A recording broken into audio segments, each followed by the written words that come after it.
Alléluia. Adonai, le maître des esprits. Dieu le Père de tous ceux qui ont le Fils en eux. Tu es Dieu d'éternité en éternité. Tu remplis les cieux et la terre est ton marchepied.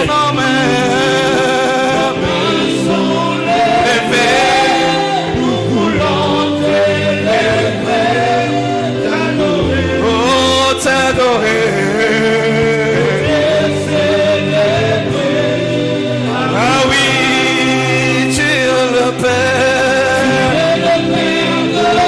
et tous ceux qui ont le Fils en eux. Tu es Dieu, oh tu es Dieu. Tu remplis les cieux. Nos mains sont les faits. Nous voulons t'élever, t'adorer. Ah oui, t'adorer. Jésus, tu es le Père et tous ceux qui ont le Fils en eux. Tu es Dieu, oh tu es Dieu.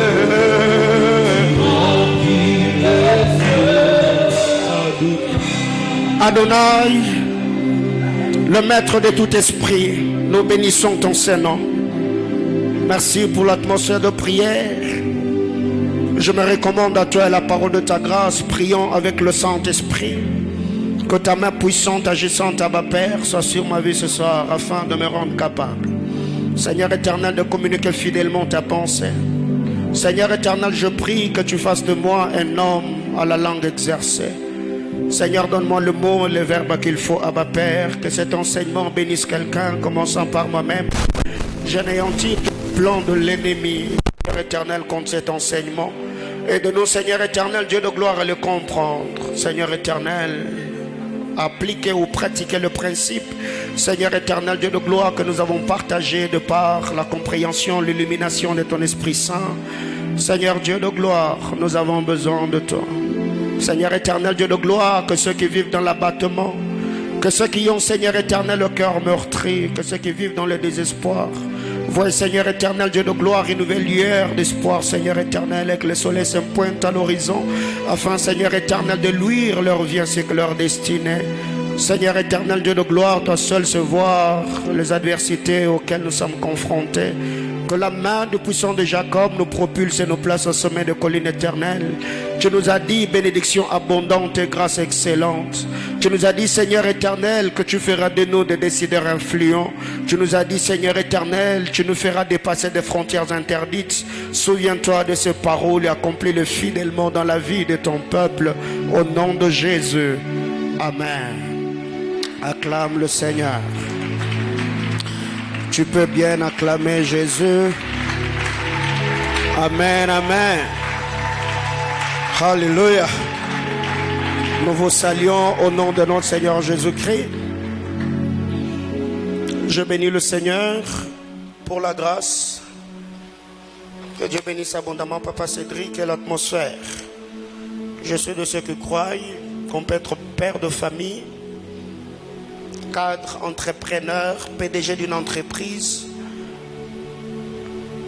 ou un profond dans les Écritures, parlant d'autres langues et servant le Seigneur tout en étant fidèle à son épouse. Alléluia.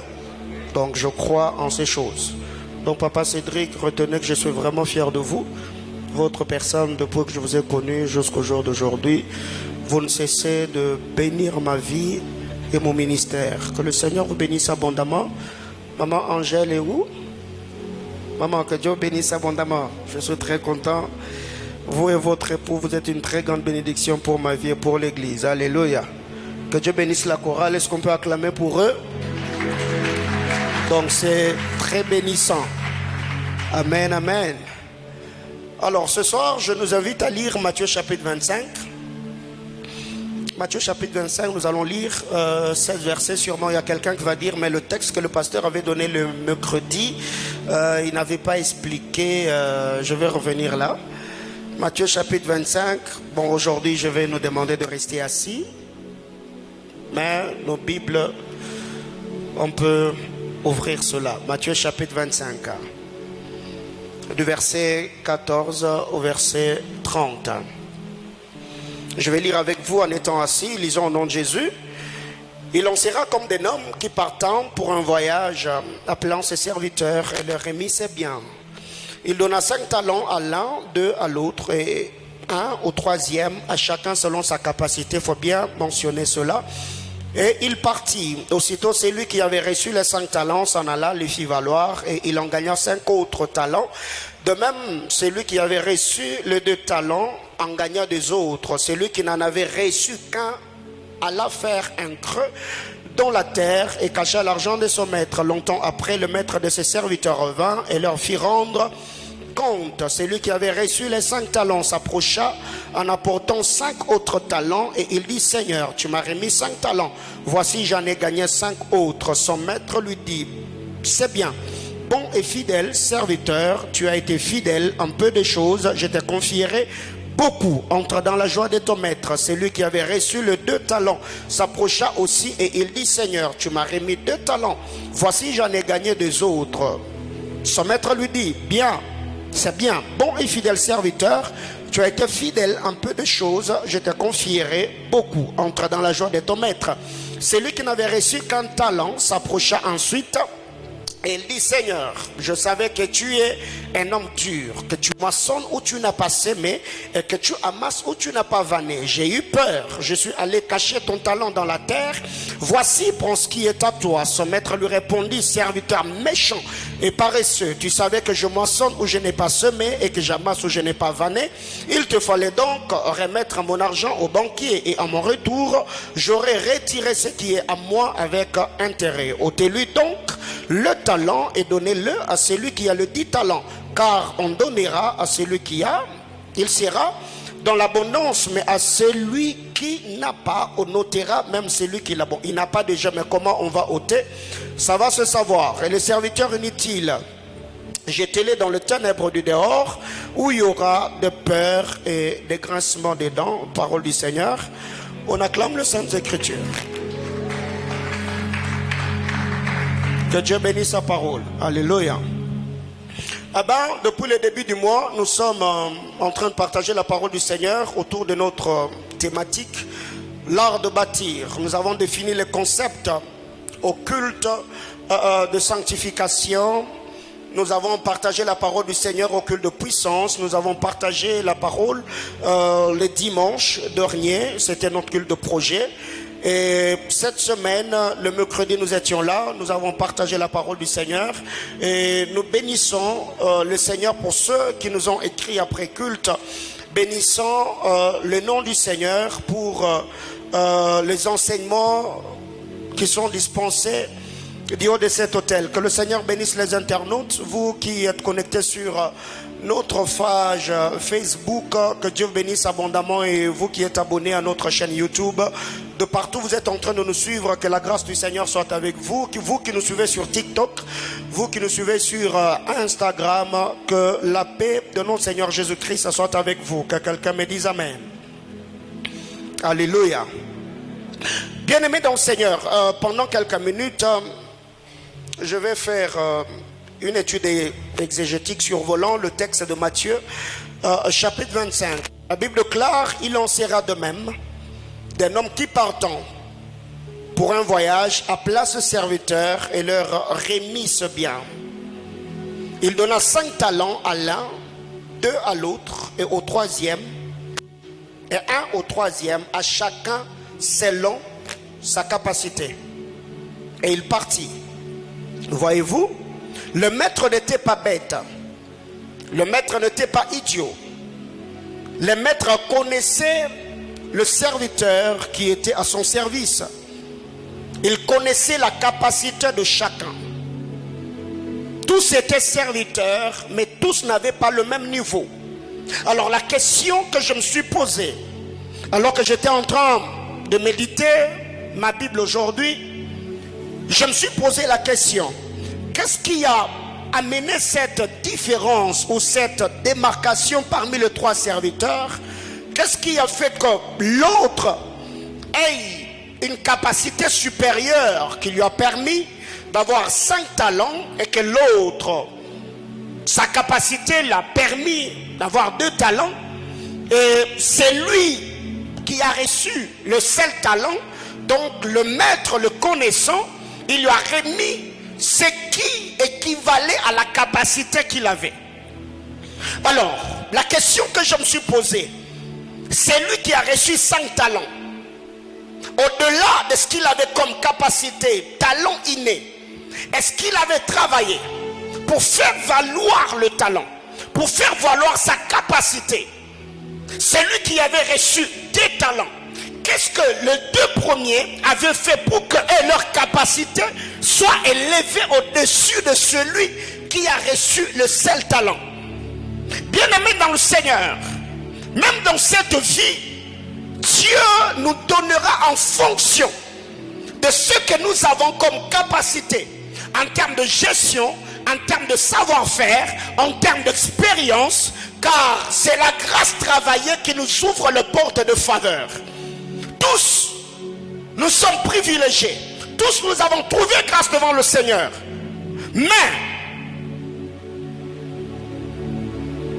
ce que nous avons comme grâce, comme talent, comme habileté, si on ne le travaille pas, la grâce sera là.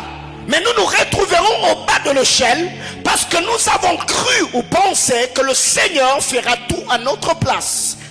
La Bible claire, il remit à chacun selon sa capacité.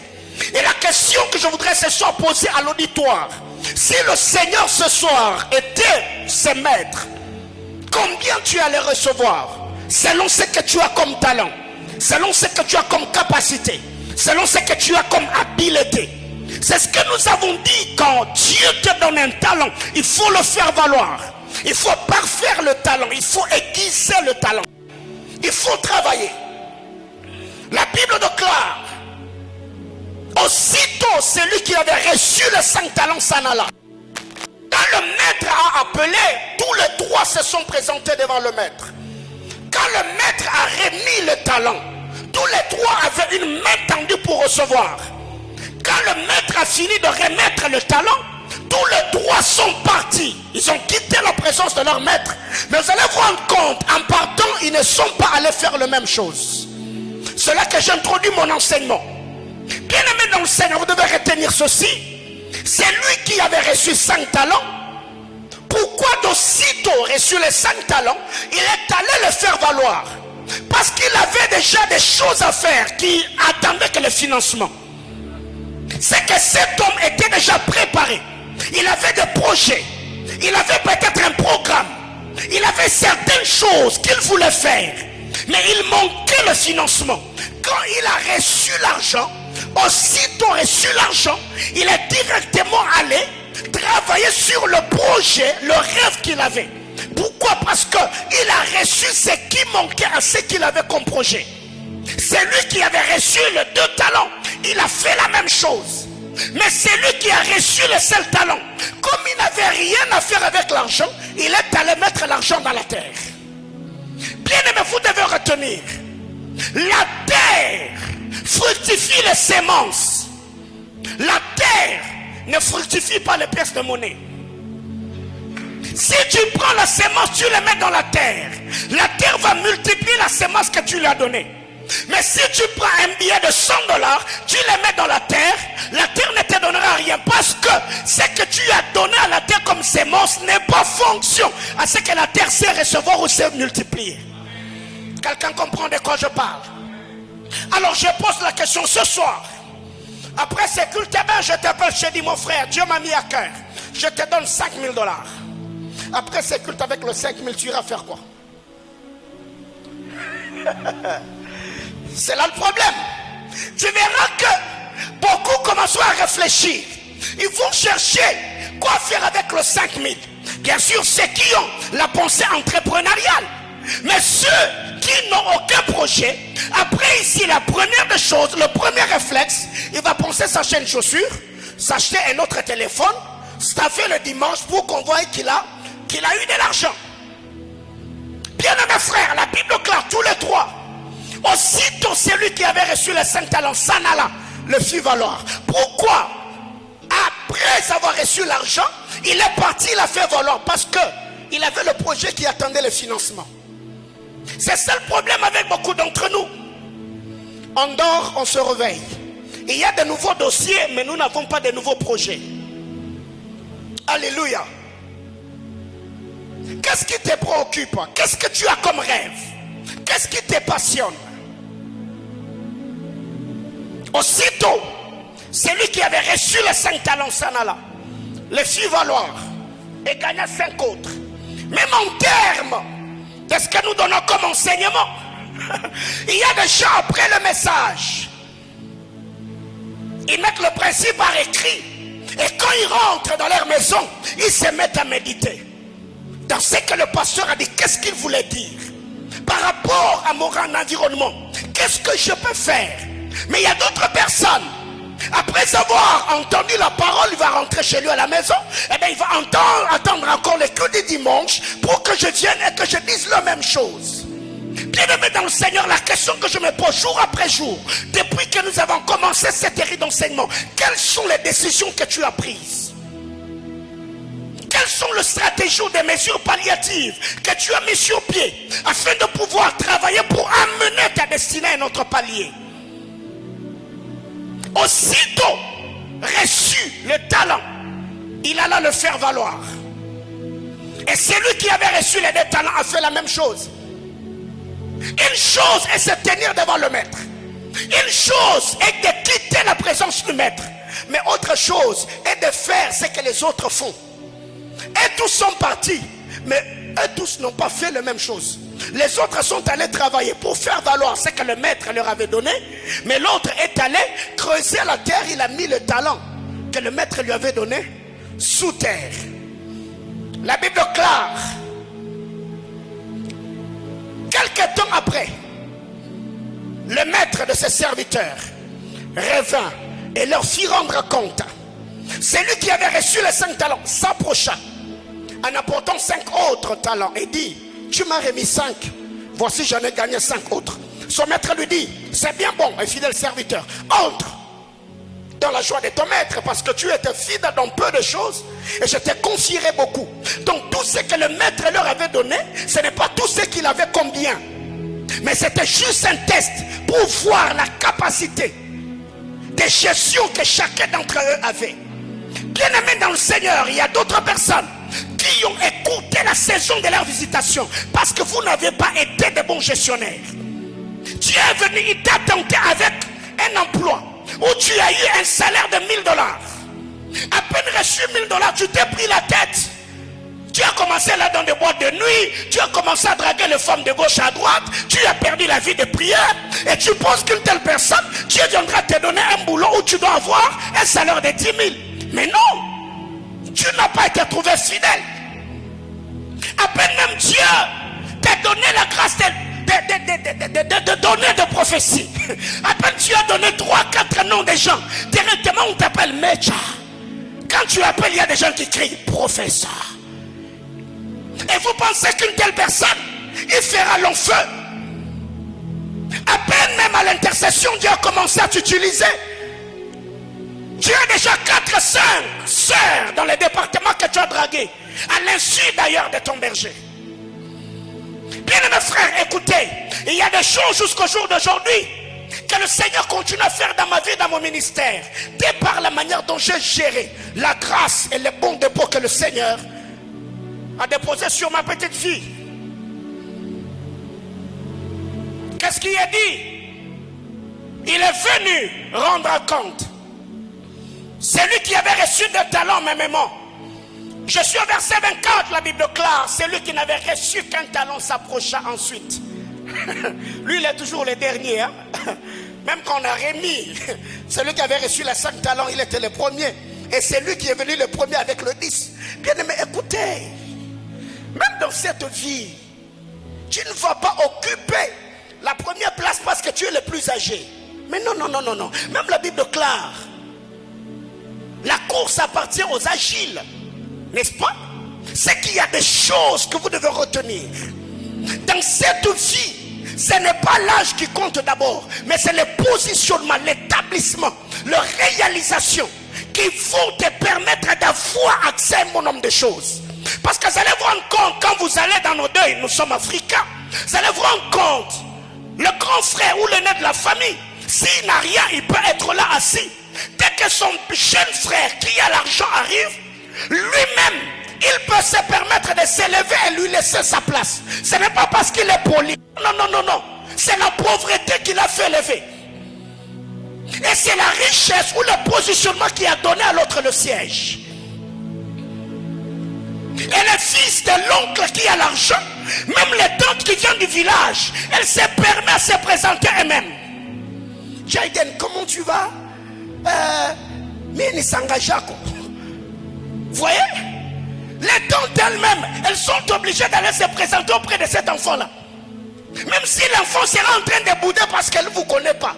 Mais les enfants de l'oncle là qui est pauvre, ce sont eux qu'on envoie d'aller acheter le loutoukou dans le deuil. Frère, il faut refuser ça dans la vie. Quelqu'un comprend de quoi je parle? Il faut refuser cela. La Bible clare celui-là. Parce qu'il avait reçu le seul talent, il s'est approché le dernier. Écoutez son discours. Il dit ceci à son maître. Il dit, Seigneur, je savais que tu es un homme dur. Tu moissonnes où tu n'as pas semé. Et tu amasses où tu n'as pas vanné. J'ai eu peur. Et je suis allé cacher ton talent dans la terre. Voici ce qui est à toi. Son maître lui répondit, méchant et paresseux. Caractéristiques attachées à la vie de cet homme. 1, il était méchant. 2, il était paresseux. Donc, c'est pour cette raison, quand vous regardez le qualificatif attaché aux deux premiers, le maître leur dira bon et fidèle. Ils étaient d'abord bons. Donc leur fidélité est le produit de la bonté du cœur. Mais il y a d'autres personnes qui sont beaux de visage, mais qui ont la laideur de cœur. Alors je préfère être bon qu'être beau. Alors ici, le Seigneur, quand il s'adresse à celui qui avait reçu le seul talent, il lui dira méchant et paresseux. Donc, sa paresse était le produit de sa méchanceté. Il n'est pas allé travailler pensant que ce qu'il allait faire valoir allait appartenir à son maître, alors qu'il ne savait pas qu'il allait travailler pour son propre compte. Bien-aimés frères, si on ne sait pas être fidèle dans ce qu'il y a à autrui, on ne le sera jamais quand on aura ce qui nous appartient. Car ce que nous faisons pour les autres est un stage qui va nous permettre d'apprendre à gérer ce qui nous appartiendra dans le temps. Ce qui justifie que tous les bons maîtres ont d'abord été de très bons disciples. J'ai eu peur. Cet homme était intelligent, mais son intelligence était obscurcie. Il avait une intelligence obscurcie. Pensez-vous, voyez-vous, l'intelligence qu'il avait d'aller creuser la terre et mettre l'argent. Si cette intelligence était illuminée, cet argent-là, il allait investir cela dans d'autres choses et ça allait produire de l'argent. Il y a des gens, quand tu le regardes, quand tu l'entends parler, il est intelligent. L'intelligence intellectuelle, excusez-moi le terme, il a. Mais l'intelligence ou la sagesse de la vie, il ne l'a pas. Il est licencié en économie. Le principe économique, il le maîtrise. Mais pour appliquer ce principe dans la vraie vie, cette intelligence-là ou cette sagesse-là le manque. Bien-aimés frères, avoir l'argent n'est pas synonyme de beaucoup travailler avec ses muscles. Mais avoir l'argent est aussi synonyme d'avoir la mentalité financière. Il faut avoir la sagesse financière. Avoir de l'argent n'est pas seulement question de transpirer, non. Il faut être sage. Alléluia. Écoutez la réponse du maître. Serviteur méchant et paresseux, tu savais que je moissonne où je n'ai pas vanné et que j'amasse où je n'ai pas vanné, où je moissonne où je n'ai pas semé. Il te fallait donc mettre mon argent, remettre mon argent au banquier. Et à mon retour, j'aurais retiré ce qui est à moi avec intérêt. Ôtez-lui donc le talent et donnez-le à celui qui a qui a 10. Maintenant, écoutez comment il conclut. Car on donnera à celui qui a, et il sera dans l'abondance. Mais à celui qui n'a pas, on notera même ce qu'il a. Bien-aimés, ces principes s'appliquent dans la vie de tous ceux qui sont élevés en dignité ou ceux qui ont un certain positionnement. Ce qui fait que on ne voit pas jamais un roi mais vide. Mais il a déjà, non? Quelqu'un me comprend? Il a déjà, n'est-ce pas? Il est roi, il est président, il est chef de l'État, il a déjà. Mais pourquoi ceux qui n'ont pas ce que lui a sont obligés de lui amener un présent? Parce qu'on notera à celui qui a, qui n'a pas, pour donner à celui, pour qu'il soit encore dans l'abondance. Est-ce que quelqu'un me comprend? Alors qu'est-ce que nous devons faire?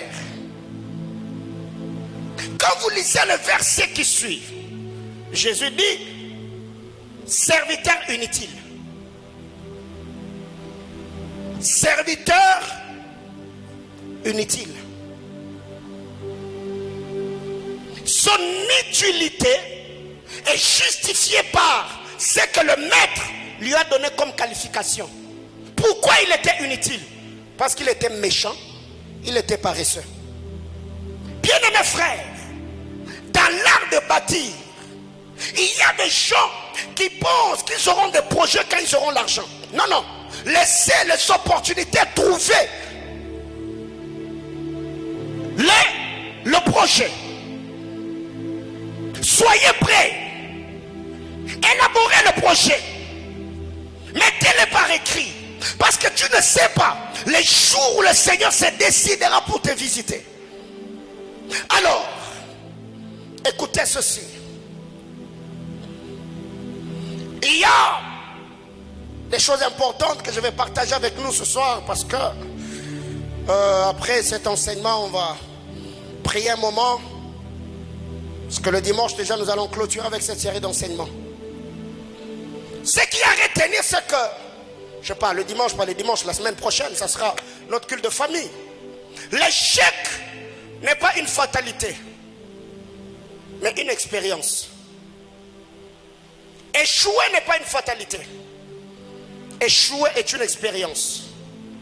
Qui connaît l'histoire de Thomas Edison? C'est ça le problème avec nous. Thomas Edison, c'est celui, le président ou le PDG de cette entreprise. Le nom m'échappe encore, mais sinon son histoire, c'est lui qui a créé l'ampoule électrique. Les ampoules que nous utilisons, c'est l'idée de Thomas Edison. Alors qu'est-ce qui arrive? Cet homme, quand il parle de lui, il dit qu'il a échoué plusieurs fois. Mais comment il définit son échec? Thomas Edison dit, plus j'échouais, l'échec me rapprochait de la réussite. Parce que toutes les fois que j'ai essayé, j'ai corrigé les échecs du passé et j'ajoutais ce que je n'avais pas fait sur ce que j'avais fait dans le passé. Donc, l'échec n'est pas une fatalité, mais c'est une expérience.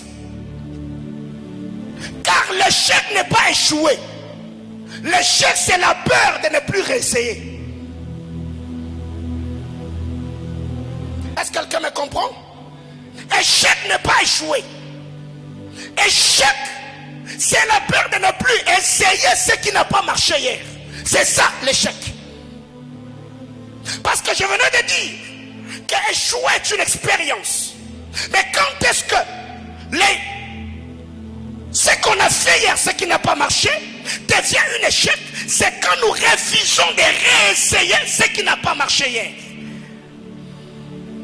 Or, la peur d'échouer ou la peur de l'échec, c'est l'échec elle-même. Avoir peur d'échouer veut dire que tu as déjà échoué, parce que tu es déjà prédisposé à l'échec. Est-ce que quelqu'un comprend de quoi je parle? Alors écoutez, Récemment, j'ai vu sur les statuts, je crois d'un frère de l'église, il a mis quelque chose, comme je vous dis, je suis observateur, je suis analyste. Tout ce qui passe par dessus ma tête, j'essaye de comprendre, de tirer de leçons. Le frère a mis, c'était une blague bien sûr, il a mis, il y a un bien-aimé qui est allé, je sais pas, chercher d'emploi quelque part et on lui a posé la question. Quel est le mauvais côté de ton caractère? Il dit, je m'énerve souvent quand on me paye en retard.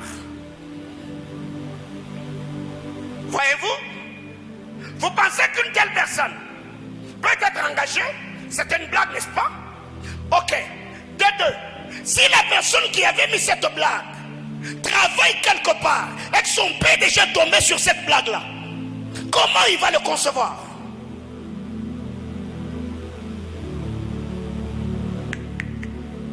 Est-ce qu'il avait pensé à cela? Ok. La connaissance, la compréhension et l'activation de lois spirituelles englobent des conséquences prédictives. La connaissance, la compréhension, l'activation ou l'application ou l'applicabilité des principes spirituels englobe des conséquences prédictives. Nous l'avons toujours dit, n'est-ce pas? Ok, si tu as oublié, je vais le répéter. Je prends mes verres. Je les laisse tomber. Ces verres seraient exposés à quelle loi? La loi de la pesanteur, n'est-ce pas?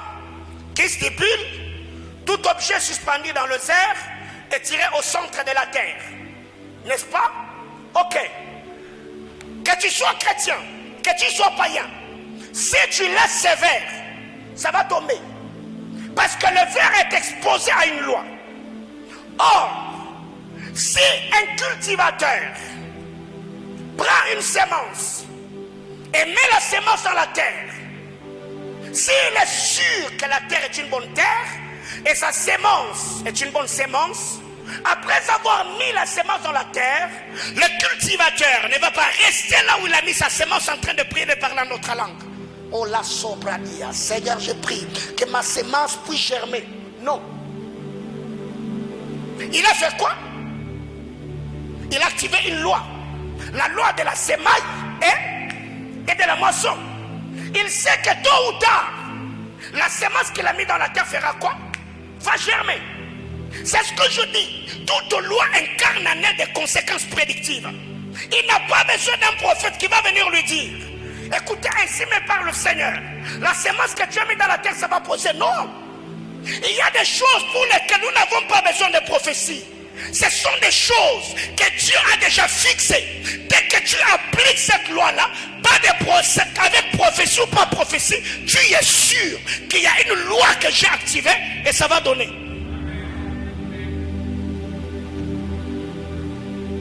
Que quelqu'un me dise amen.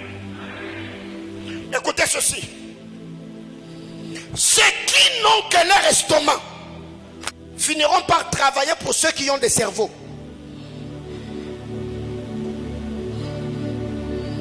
Je vais choquer quelqu'un ce soir. Ceux qui n'ont que leur estomac, ils finiront par travailler pour ceux qui ont des cerveaux. Quand vous lisez la parole de Dieu dans Genèse chapitre 47, du verset 12 au verset 26 que nous avons lu le mercredi, regardez le niveau qu'avaient atteint les Égyptiens. Et bien dans l'histoire de Joseph, Joseph a prédit la famine allait durer pendant 7 ans. Après les 7 ans d'abondance, n'est-ce pas? Comme Joseph avait la révélation, Joseph avait la vision, il a dit: nous devons économiser. Nous devons prendre le blé et autres produits, le mettre dans les dépôts, emmagasiner pendant 7 ans. Et ceux qui n'avaient pas de vision, ils se sont tenus devant Joseph. Genèse 47, 12 à 26. Ils ont dit à Joseph: prends notre argent, donne-nous à manger. Ils ont pris tout ce qu'ils avaient comme argent, ils ont donné à Joseph. Joseph leur a donné à manger. Ils sont partis avec la nourriture. Ils ont mangé et la nourriture s'est épuisée, n'est-ce pas? L'année suivante, ils se sont encore tenus devant Joseph. Ils ont dit, nous n'avons plus d'argent, mais nous avons faim. Joseph a dit, donnez-moi vos troupeaux. Ils ont pris tous leurs troupeaux. Ils ont donné à Joseph. Joseph a donné à manger. Ils sont partis, ils ont mangé. Et quand la nourriture s'est encore épuisée, ils se sont tenus devant. Il dit à Joseph, écoutez, monsieur, nous n'avons ni bétail, nous n'avons ni argent, nous n'avons que nous et nos terres. Joseph a pris leur argent, Joseph a pris leurs troupeaux, Joseph a pris leurs terres, Joseph les a achetés eux-mêmes. Vous voyez le niveau qu'un homme qui n'a pas de vision peut atteindre dans la vie. C'est là que je viens de dire, c'est de là que j'ai tiré ces principes. Ceux qui n'ont que leur estomac finiront par travailler pour ceux qui ont des cerveaux. Quand je parle de cerveau, je fais allusion à la vision. Même Jésus a dit, l'homme ne vivra pas que de pain. Bien-aimés frères, il y a des gens dans cette vie, tout ce qu'ils savent faire, c'est manger et dormir. Ils se sont vendus eux-mêmes et sont devenus esclaves de Pharaon. Jusqu'à telle enseigne que la Bible déclare, tous les pays d'Égypte appartenaient à Pharaon. Pourquoi? Parce qu'à côté de Pharaon, il y avait quelqu'un qui avait une vision. C'est là que j'ai dit, vous devez apprendre à travailler avec les compétents. Ne travaillez pas avec quelqu'un parce qu'il est frère de l'église, il est trop spirituel. Non. S'il n'est pas compétent, qu'il mes frères, place-le là où il peut être utile. Quelqu'un comprend de quoi je parle? Deuxième vérité. Ceux qui vivent que pour du pain finiront par se livrer à ceux qui en fournissent. Toujours Genèse 47. Ceux qui ne vivent que pour du pain finiront par se livrer eux-mêmes à ceux qui fournissent du pain. Et il y a des gens comme ça. Aujourd'hui, cette histoire de Dubaï et je ne sais pas, pour Tapoti, quelque chose comme ça. Pourquoi nos jeunes sœurs sont tombées aussi bas? Parce que on veut rouler carrosse, on veut avoir chaussures le boutin 15 cm, on veut avoir des bijoux, on veut avoir iPhone, je ne sais pas, 12 ou 13 Pro Max. Alors, qu'est-ce qu'on fait? On se livre de n'importe quoi parce qu'on veut avoir. Non. Celui qui n'a que l'estomac finira par travailler pour celui qui a le cerveau. Celui qui ne vit que pour le pain finira par se livrer à celui qui le fournit. Bien aimé frère, que personne n'achète ta dignité, que personne n'achète ta personnalité. Même si tu n'as pas, garde ta personnalité et garde ta dignité. Faut mieux d'ailleurs mourir de faim dans ta maison qu'aller mentir à quelqu'un qui finira par cracher sur ta personnalité. Ayez la dignité, gardez votre personnalité. Et si tu restes chez toi à la maison, tu ne vas pas mourir. Troisième chose. Ceux qui n'ont que la bouche pour parler finiront par faire la publicité de ceux qui ont le main pour travailler. Ceux qui n'ont que la bouche pour parler finiront par faire la publicité de ceux qui ont le main pour travailler. Il y a des gens, leur bouche là, c'est seulement pour parler. Ils vont foutre les nez même dans les affaires qui ne les concernent pas. Il va aller critiquer les autres de ce qui manque, alors que quand vous regardez dans sa propre vie, il a beaucoup de trous et beaucoup de vides qu'il n'a jamais comblés. Ceux qui n'ont que de bouche pour parler finiront par faire la publicité de ceux qui ont le main pour travailler. Quatrième principe. Ceux qui ont que le yeux pour la télétravail finiront par voir à leur télé ceux qui avaient des visions. J'arrête. Ceux qui n'ont que le yeux pour faire la télétravail, ils finiront par voir à leur télé ceux qui avaient des visions. Qu'est-ce que j'appelle télétravail? C'est quand la télé devient ta préoccupation journalière. Ou dans la vie tu fais rien, tu ne fais que suivre la télé. Et la télé, et le canapé, et l'abonnement, c'est pas à toi. Ça c'est choquant.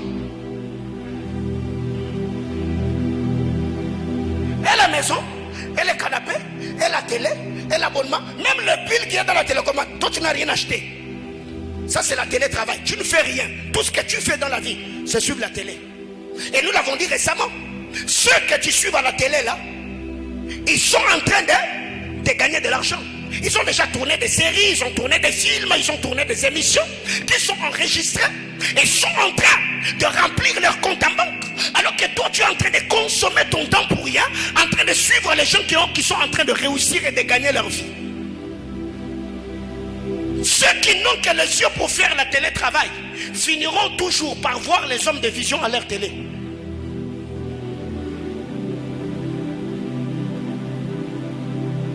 Notre principe, ceux qui n'ont que les genoux pour prier finiront par les utiliser pour supplier ceux qui avaient le pied pour chercher.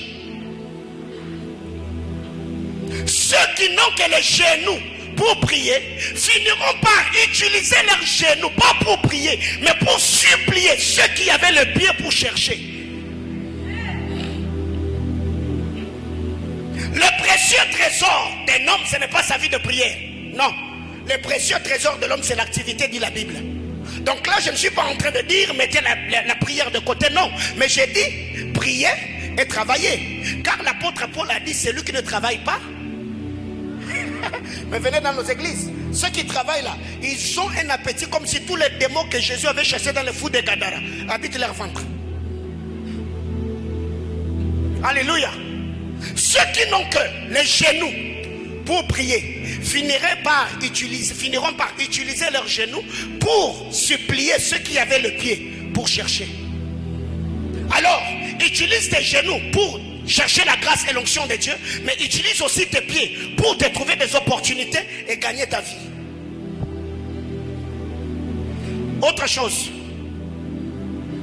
ceux qui sont des maîtres dans leur présent finiront par devenir des esclaves de ceux qui étaient esclaves dans leur présent pour être des maîtres dans leur futur.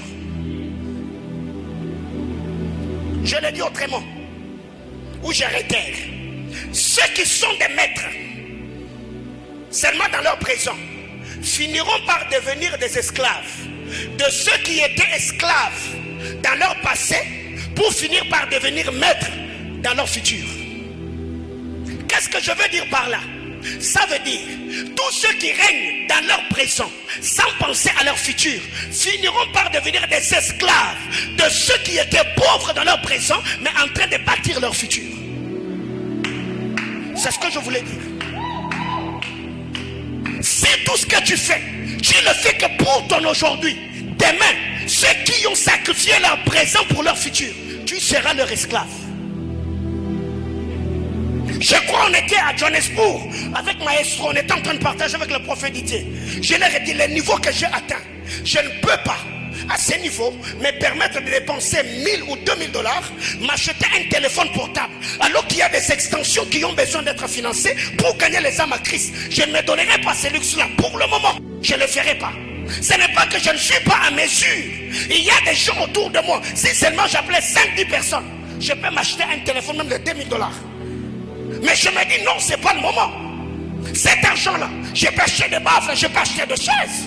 Demain après-demain, le sacrifice que je fais dans le présent, dans le futur, quelqu'un peut m'appeler et me dire papa, au lieu de m'acheter un téléphone, il peut m'acheter une Jeep. Il me dit papa, vous avez tellement béni l'extension de Colosie. Alors Colosie, pour votre anniversaire ou l'anniversaire de la communauté, on vous offre un véhicule. Pourquoi? Parce que j'avais sacrifié un téléphone et le téléphone peut me produire une Jeep dans le futur. Il faut être un visionnaire. Il y a ton voisin, il faut avoir la vision. Alléluia.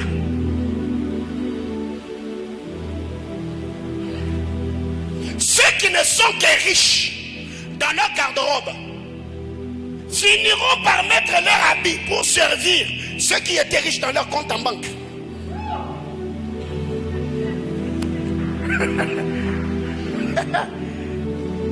Amen les mannequins. Mannequins, alléluia.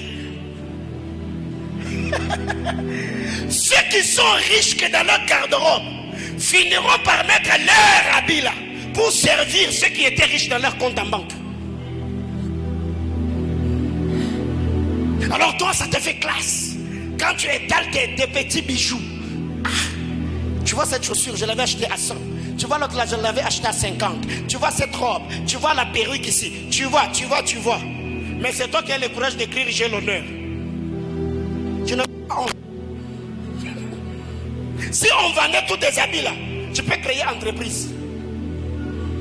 Alors retiens que ceux qui ne sont riches que dans leur garde-robe finiront par mettre leur habit là pour servir ceux qui étaient riches dans leur compte en banque. Je peux avancer? Ok. Alors je dis ceci. Ceux qui n'ont bâti que leur forme finiront par être formés par ceux qui ont bâti leur cerveau. Est-ce qu'il y a des femmes ici? Je disais ceci. Ceux qui ont bâti que leur forme, leur silhouette, finiront par être formés par ceux qui ont bâti leur cerveau. Il y a des sœurs aujourd'hui qui prennent des vitamines juste pour grossir. Elle a des formes, hein? Elle a des formes, oui, elle a des formes. Mais dans sa tête là, il n'y a pas de forme ici. Ici, c'est un forme vide. Quand tu regardes sa silhouette, oui, elle a des formes. Mais là, il n'y a pas de forme. Ici, il n'y a pas de forme. Donc, celle qui n'a de forme finira par former par celui qui avait bâti son cerveau. Aujourd'hui, il y a tellement de choses qui se passent sur les réseaux sociaux. Regardez combien les femmes se battent avec ces histoires de make-up. Frère, il ne faut pas draguer une femme les jours de fête. Je parle à mes fils ici. Il ne faut pas draguer une soeur au culte du dimanche. Non, il faut venir en semaine. Eh oh, il faut venir en... Parce que maquillage est dimanche là. Il y a faux cheveux, faux sourire, faux visage, faux ongles, faux sourcils, tout est faux. Viens mercredi, là où on a seulement mis un peu de poudre, un peu de rouge à lèvres, elle est naturelle. Et si tu veux encore choisir une femme, il faut cibler les jours qu'il y a deuil dans sa famille. Tu vois même comment elle pleure. Amen, amen. Alors, c'est toi qui se permet d'aller draguer quelqu'un dans le fait de mariage. Papa, il faut arrêter.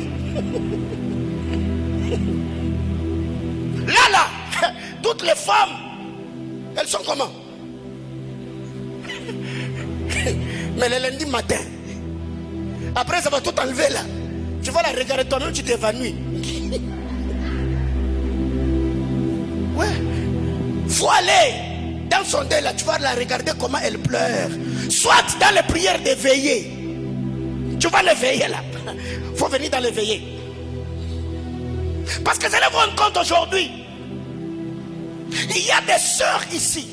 Si on mettait les vidéos de culte où on chasse les démons, personne ne va les épouser. Parce qu'elles sont agressives.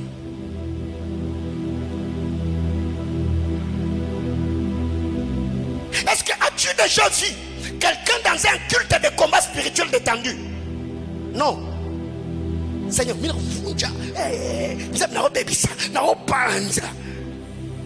mais quand c'est un culte d'adoration, tous on est détendu. À jamais tu seras. C'est pour cette raison, il y a même des jeunes qui ont déjà vieilli. Quand tu la regardes là, elle a 25 ans, mais elle a déjà des rides. Pourquoi? On l'a tellement formée à chasser les démons. Elle a tellement chassé que, à comment on a elongi, il y a batozo bengana.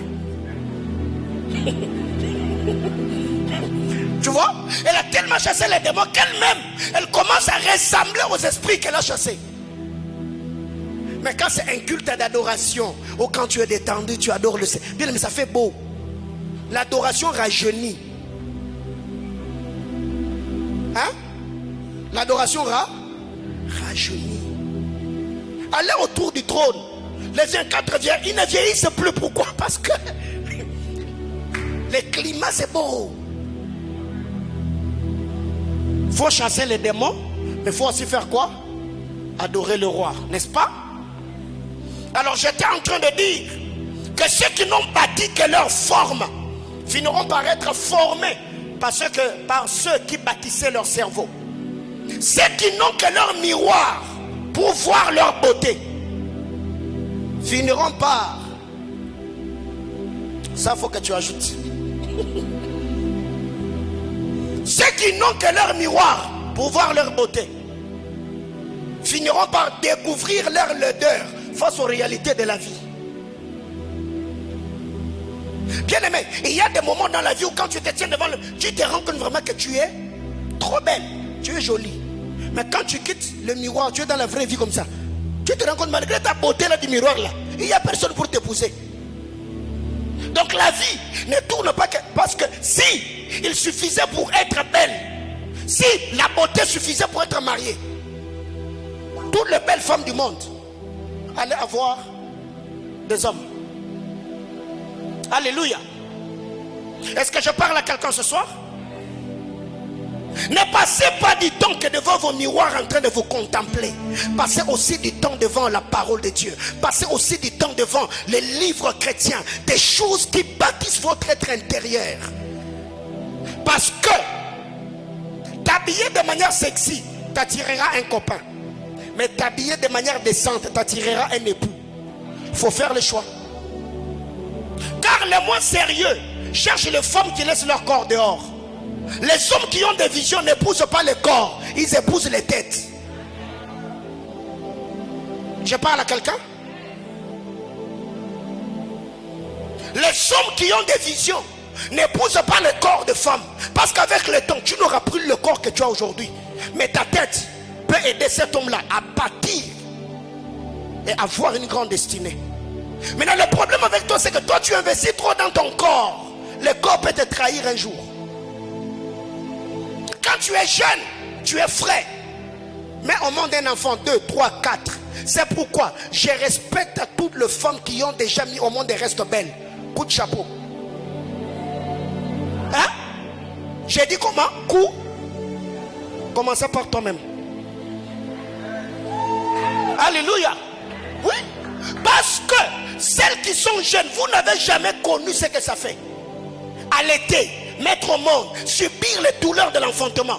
Oui, tu nous dis que tu es belle, mais au monde alors, dès en 4 ans de mariage, viens nous présenter ta beauté. J'ai rien dit. Quelqu'un va dire, ah, Ozakil Tabamama Bizalili. Je suis toujours dans les thèmes. Ceux qui sont libres sans idée vont par devenir des esclaves ou servir ceux qui en avaient. Ceux qui sont libres sans idée ou sans vision finiront par devenir esclaves de ceux qui ont des visions. Tu es libre comme l'air, mais sans idée, tu finiras par te soumettre à quelqu'un qui avait une idée dans sa liberté. Bien-aimés frères, travaillez pour vous et vous vous rendrez compte combien la liberté est précieuse. Tu peux te lever quand tu veux. Tu arrives au bureau quand tu veux. Tu ne travailleras pas sous pression. Aujourd'hui même, il y a des entreprises où quand tu t'absentes 2, 3 fois, 3 jours, on te coupe l'argent dans ton salaire. Quel stress. Et le salaire, c'est combien? $210. Et déjà, quand on te coupe pour 3 jours, tu vas rester avec combien?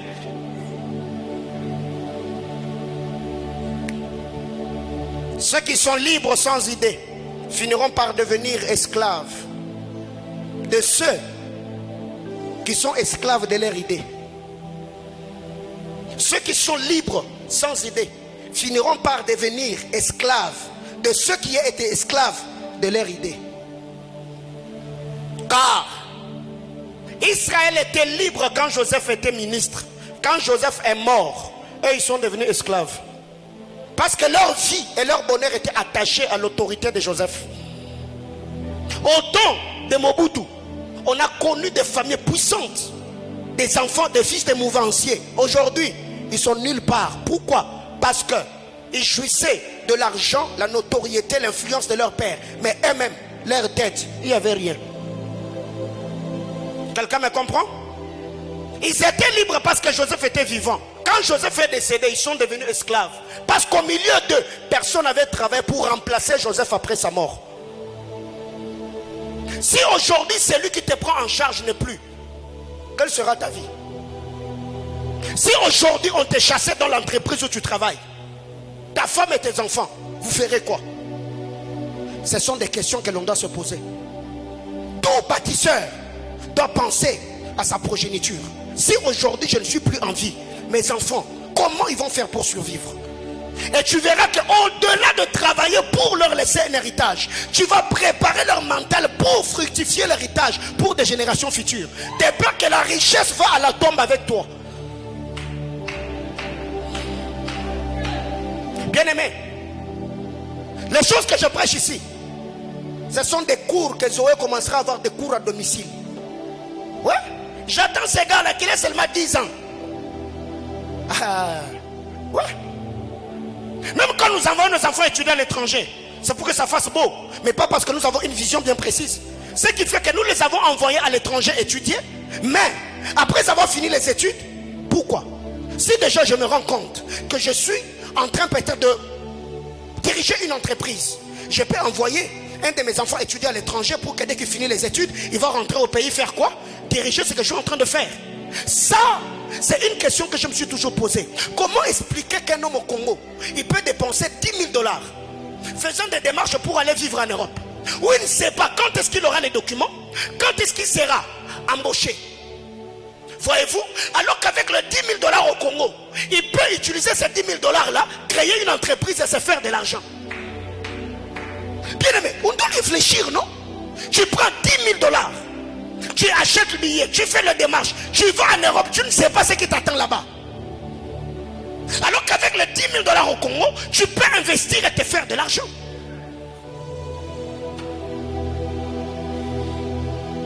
C'est pour cette raison, il y a des bien-aimés qui disent, oh papa, j'ai un projet de voyage. La question que j'ai toujours, tu vas faire quoi là-bas? Oui, je vais aller en Afrique pour faire quoi?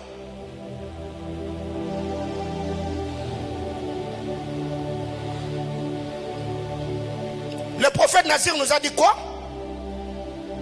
Celui qui ne fait pas transpirer son cerveau, la vie fera quoi? Transpirer ses muscles, n'est-ce pas?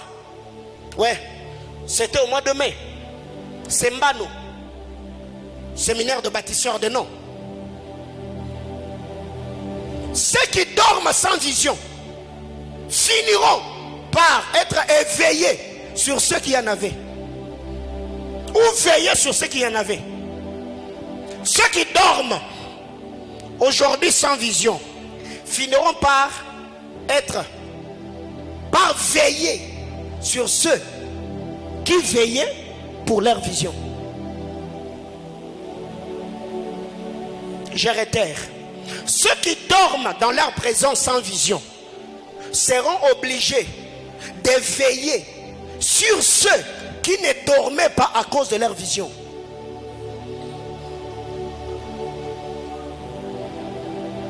Il y a des gens qui dorment. Ils dorment. Il n'a pas de vision. Pendant que toi tu dors là, il y a quelqu'un d'autre qui est en train de veiller pour bâtir sa destinée. Quand maintenant lui sera obligé de dormir, toi qui dormais sans vision, tu seras obligé de devenir sentinelle de celui qui avait sacrifié son sommeil dans le passé pour bâtir sa vision.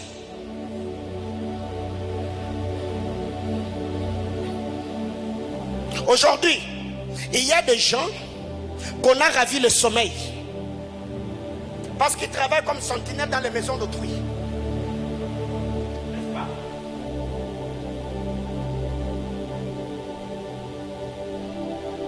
Toi, quand tu dors, lui il est en train de travailler. Maintenant, quand lui se repose, toi tu es debout, en train de veiller sur sa maison.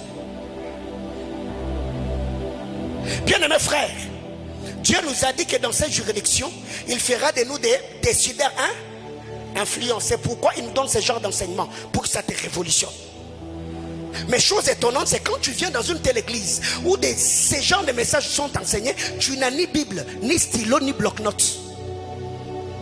Et d'ailleurs, on vous a facilité la tâche après ces cultes. Il y a le message qui sera balancé, le message audio. gratuitement dans les groupes de l'église. Et dans ces groupes-là, toi tu ne figures même pas. Comment tu vas faire pour comprendre les choses que je suis en train de dire?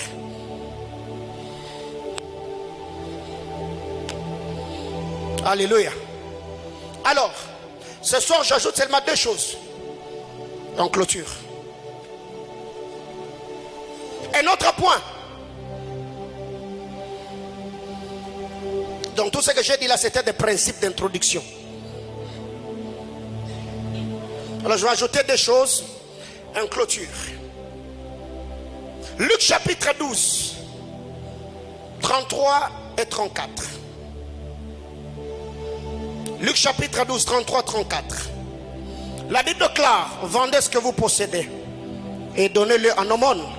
Faites-vous des bourses qui ne s'usent point, un trésor inépuisable dans le cieux, où le voleur n'approche point, où la teigne ne détruit point. Car là où est votre trésor, là aussi sera votre cœur. Que quelqu'un me dise amen. Alors, ceux qui savent qu'ils ont de grandes destinées, ils ne bâtissent pas seulement dans leur propre vie, ils investissent aussi dans l'œuvre de Dieu. Pourquoi beaucoup de gens aujourd'hui ne soutiennent pas l'œuvre de Dieu? Parce que ils ne croient même plus en leur enlèvement. Parce que la Bible déclare: là où est ton trésor, c'est là où sera ton cœur. Si tu sais qu'un jour Jésus-Christ va t'enlever, alors tu feras quoi?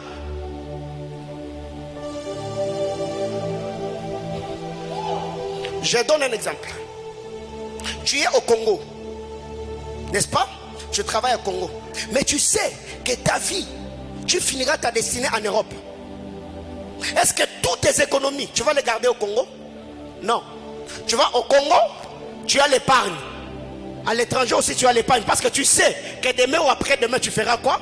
Tu partiras, n'est-ce pas? Là où tu iras vivre, tu dois avoir de l'héritage. Et là, le Seigneur dit ceci, au verset 33. Faites-vous des bourses qui ne s'usent point, un trésor inépuisable dans le ciel, où le voleur n'approche point. Donc, le voleur peut s'approcher de tout ce qui est sur terre, mais tout ce que nous avons investi dans le royaume, le voleur ne s'approche jamais. Alors, bien aimés frères, Maman Patti est là. C'est en quelle année on a donné tout ce qu'on avait comme économie à l'église? C'était quand? 2017. Je crois 2017. On était en train de parler, mettre de côté l'argent pour un projet qu'on avait. Je vais à l'église Miracle. Il y a le pasteur Freddy Chembo qui a une église aux États-Unis à Charlotte qui était en train de prêcher. Il a prêché. Pendant qu'il prêchait, il a balancé un principe que j'avais lu dans l'un des livres de Mike Murdock, je crois en 2012. Le principe dit ceci: si ce que tu as ne résout pas tes problèmes, c'est la sémence. C'est pas pour toi le temps de la moisson. Et j'ai entendu le Seigneur me dire: tout ce que tu as, donne à l'église. C'est en 2017, à l'époque, on préparait le mariage de maman Ange et papa Dadi, si je ne me trompe pas. Et quand Dieu m'a dit ça, frère, sans pour autant qu'on m'ait giflé, j'ai senti les larmes couler de mes yeux. J'étais déjà pasteur. Et un moment, je me restais, j'ai dit: ah, là, je pleure ce que Dieu m'a dit, ou je pleure l'argent que Dieu m'a dit de donner. Je me suis ressaisi comme un garçon. Je me suis dit: ok, c'est pas un problème. J'entre dans le véhicule. J'ai fait une prière. J'ai dit à Dieu: Seigneur, si j'arrive à la maison que je partage avec mon épouse et qu'elle me pose la question: maintenant, si on donnait tout, comment on fera pour vivre? Je ne vais pas donner. En faisant cette prière-là au volant, je le faisais en connaissance de cause.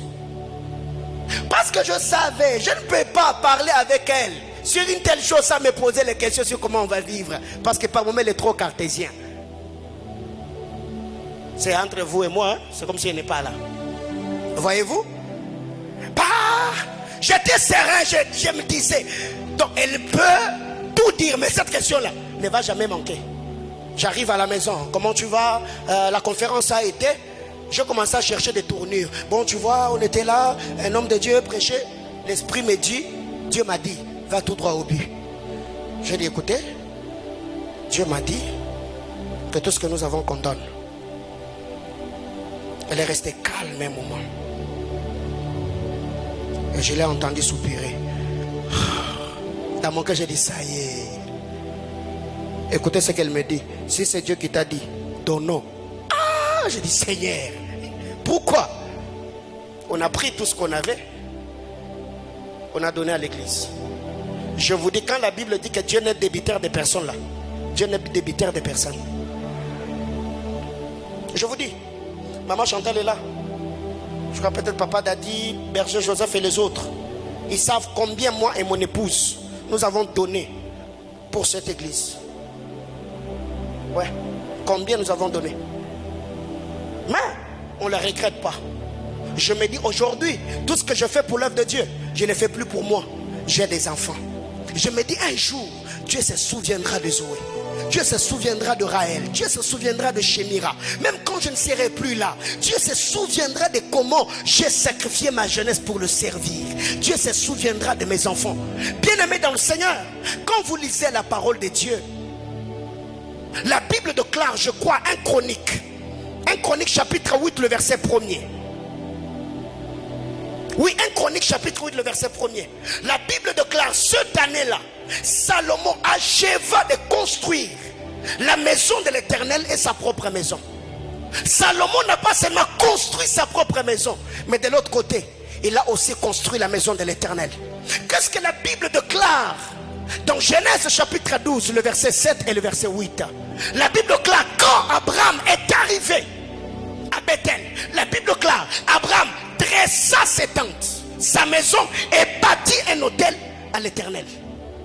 Bien-aimés frères, ne faites pas tout seulement pour vous. Si demain après demain tu es dans le besoin comme Ézéchias, qu'est-ce que tu brandiras devant Dieu? Il y a des œuvres qui parlent quand nos propres prières n'arrivent plus à toucher le cœur de Dieu. Qu'est-ce qui soutiendra tes prières au moment de malheur? Qu'est-ce qui soutiendra tes prières quand tu sentiras que ta prière, malgré les larmes, ta prière est vide? Tu peux te tenir. Seigneur, souviens-toi de ma jeunesse sacrifiée. Seigneur, souviens-toi de comment j'ai marché devant toi dans la crainte, dans l'obéissance à ta parole. Seigneur, souviens-toi comment je m'étais dépouillé de mon argent pour ton œuvre. Bien-aimés frères, il y a un moment dans la vie où tes prières peuvent être soutenues par tes sacrifices, les choses que tu as fait pour l'œuvre de Dieu. Et ça, ce sont des choses que je rappellerai à mes enfants. Je leur dirai, moi, j'ai fait ça, j'ai fait ça, j'ai fait ça. Ce ne sont pas des informations seulement, mais c'est aussi une mentalité que je serai en train de les inculquer. Autant de malheurs, rappelez à Dieu comment je marchais devant lui. Bien-aimés frères, ça, c'est la mentalité que doit avoir tout bâtisseur.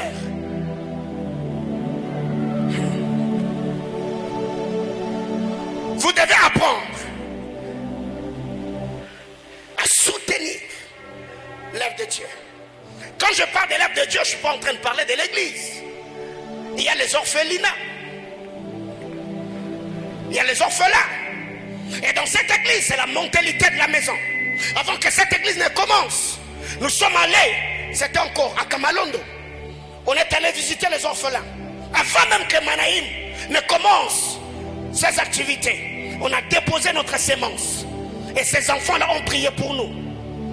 Après, le 1er janvier, c'est 2022, on est allé à l'hospice de vieillards. Le 1er janvier, avec ce que vous avez donné et ce qu'on a pris dans la caisse de l'église, on a déposé notre offrande. Récemment, j'ai vu les photos, les maman Patti, maman Chantal et les autres sont allés encore. Bien mes frères, ça c'est la mentalité de la maison. Quand quelqu'un vient me dire, pasteur, ça ne va pas, j'ai dit à Dieu, souviens-toi, nous avons amené le sourire aux vieillards de l'hospice de Kamalondo parce que mon bien-aimé frère et soeur avait déposé quelque chose sur l'autel. Seigneur, souviens-toi de cette église et bénis-le. Mais quand toi tu te tiendras devant Dieu, qu'est-ce que tu brandiras? Qu'est-ce que tu as fait?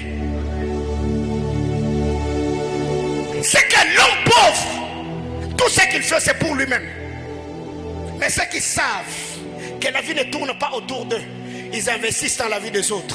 Parce qu'ils savent qu'un jour ils seront vieux, ils n'auront plus le temps de se faire de l'argent. Ceux qui ont bénéficié de leur travail soutiendront leur vieillesse. Ils auront une vieillesse. Bien-aimés frères, ça c'est parmi les choses que j'ai compris dans ma vie. La vie ne tourne plus autour de moi. Je suis devenu une offrande consumée. Je ne vis plus pour moi, je vis pour ceux qui m'entourent. Dernier point, on va prier. Dans l'art de bâtir, il faut apprendre à avoir des bons alliés. Il y a une différence entre les agents accompagnateurs et avoir des bons alliés. Les agents accompagnateurs sont ceux qui sont derrière toi et t'accompagnent dans la vision. Mais les alliés sont ceux qui viennent dans ta vie avec leur force pour que tous ensemble, que vous puissiez arriver à des résultats concrets. Nombre chapitre 22. Et c'est là que je vais m'arrêter. Nombre chapitre 22 du premier verset au verset 7. Je crois que je ne serai même pas long. Les enfants d'Israël partirent et ils campèrent dans le plain de Moab, au-delà du Jourdain vis-à-vis de Jéricho. Balak, fils de Tsippor, vit tout ce qu'Israël avait fait aux Amoréens. Et Moab fut très effrayé en face d'un peuple aussi nombreux. Il fut saisi de terreur en face des enfants d'Israël. Le verset 4. Moab dit aux anciens de Madian, premier allié. Moab dit aux anciens de Madian, cette multitude va dévorer tous ceux qui nous entourent, comme le bœuf broute la verdure des champs.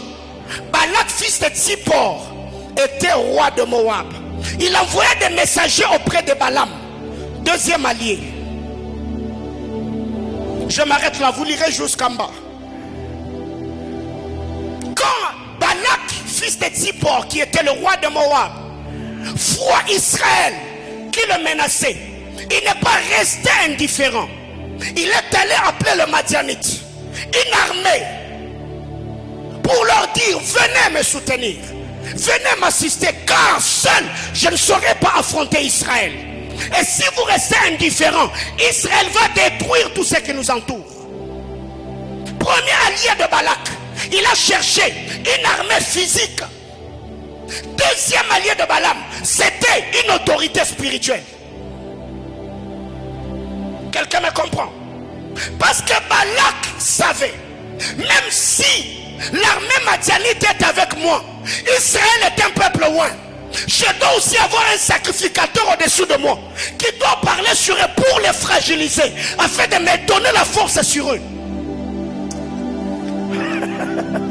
Bien-aimés frères, dans cette maison d'alliance, nous l'avons toujours dit que la vie est spirituelle. La vie, c'est parce que tu vois. Tu es le seul au monde à penser que tu réussiras seul, parce que tu as les opportunités, parce que tu es intelligent, parce que tu as des relations et parce que tu es jeune. Même les grands footballeurs au monde, ils ont leur entraîneur. Tout roi qui brille dans sa génération a son sacrificateur. Car nous l'avons toujours dit, le trône des rois est soutenu par les autels de sacrificateurs. Tout roi, en bas ou en dessous de son trône, il y a un autel qui le soutient. J'ai toujours donné cet exemple de l'histoire. Que le chef de l'État prêtait son armée.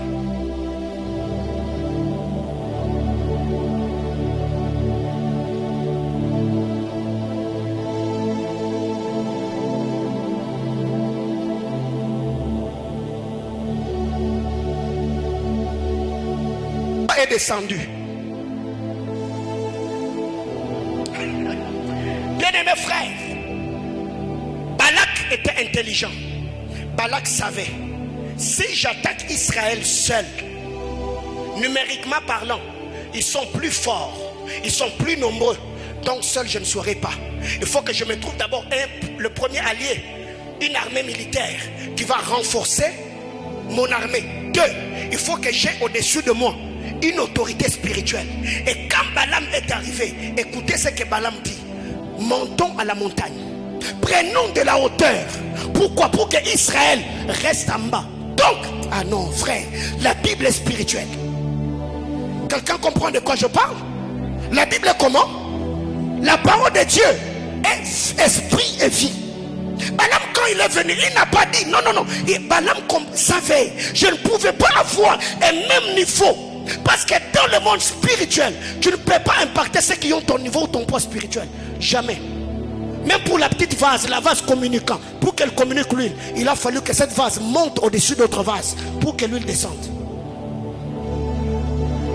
Balaam dit à Balak, montons à la montagne. Comme ça, eux, ils vont rester dans la vallée. Là, je peux le voir. Après leur montée, il a dit, bâtissez l'autel. Déposez sur l'autel. Donc, on ne peut pas maudire, on ne peut pas bénir quelqu'un sans qu'il y ait l'autel, sans pourtant que la personne qui a besoin de la bénédiction ait déposé l'offrande sur l'autel. Balaam dit à Balak, bâtis l'autel, dépose sur l'autel des offrandes. Balak alla consulter l'Éternel. Heureusement, Israël avait comme abri l'Éternel, le Dieu d'Abraham. Donc, si le Dieu d'Abraham n'était pas avec Israël, Balaam allait le maudire et ça allait avoir de l'effet. Balak allait... Bien aimés frères, ne soyez pas seuls dans le bataille de la vie. Quelqu'un me comprend? Dis à ton voisin, ne sois pas seul dans les batailles de la vie. Il y a des gens qui ont vu leur destinée être retardée parce que vous avez lutté seul. Bien aimés frères, Dieu m'a oint pour ça. Dieu m'a mandaté pour ça. Si Dieu t'a envoyé dans cette église, parce que le Seigneur savait que toi seul, tu ne peux pas remporter les batailles auxquelles tu fais face. C'est pourquoi Dieu t'a amené ici, afin que je sois comme ton Balak, qui aura le mail élevé au sommet de la montagne, afin que la parole et l'esprit s'accordent. Aïe, aïe, aïe, aïe. Bien aimé frère, si un homme païen comme Balak pouvait comprendre ces réalités, à combien plus forte raison toi qui es spirituel? Il est temps pour toute chose sous le ciel. Tu veux réussir, tu veux bâtir, trouve-toi des bons alliés. Tu pries, tu regardes dans cette église, waouh, le profil des choses que je vais réaliser. Je peux le faire avec Papa Cédric. Je peux le faire avec Papa Trésor. Je peux le faire avec Maman Chantal. Je peux le faire avec Maman Patty. Je peux le faire avec Maman Laetitia. Je peux le faire avec telle sœur. Et en priant, tu attires ces gens-là dans ta vie. Même si tu leur expliques rien.